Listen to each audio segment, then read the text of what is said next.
আজি ঝরো ঝরো। রুমটা দেখতে অনেক আইসুদিং লাগছে না? কেন জানেন? এই সুন্দর পর্দাগুলোর জন্য। অনেকে তাড়াহুড়ো করেই এই পর্দাগুলো অর্ডার করা হয়েছিল।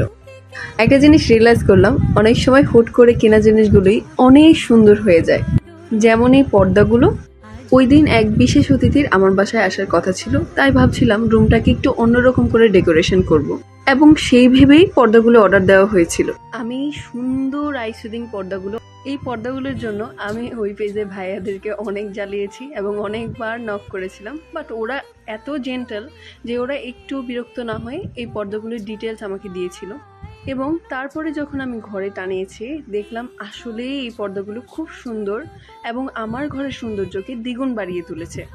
পর্দাগুলো অর্ডার করার সময় ভাবছিলাম যে এত লো প্রাইসের একটা প্রোডাক্ট ভালো হবে, কোয়ালিটি কি মেনটেনেবল হবে, অনেক কিছুই ভাবছিলাম। বাট হাতে পাওয়ার পর এত সুন্দর লাগছিল, আমি শুধু পর্দাটাকে দেখছিলাম আর দেখছিলাম। আমি সচরাচর জানলার পাশে এভাবে কখনোই দাঁড়াই না, কিন্তু পর্দাটা দেখতে এত সুন্দর লাগছিল, আমি জানলার পাশে দাঁড়িয়ে খুব ভাবুক মনে চলে গেছিলাম। আপনারাও যদি আপনাদের ঘরটাকে এত সুন্দর করে সাজিয়ে তুলতে চান, তাহলে অবশ্যই হাইপপ পেজে নক করবেন। ওনাদের ব্যবহার সত্যিই খুব ভালো ছিল এবং ওনাদের প্রোডাক্টও।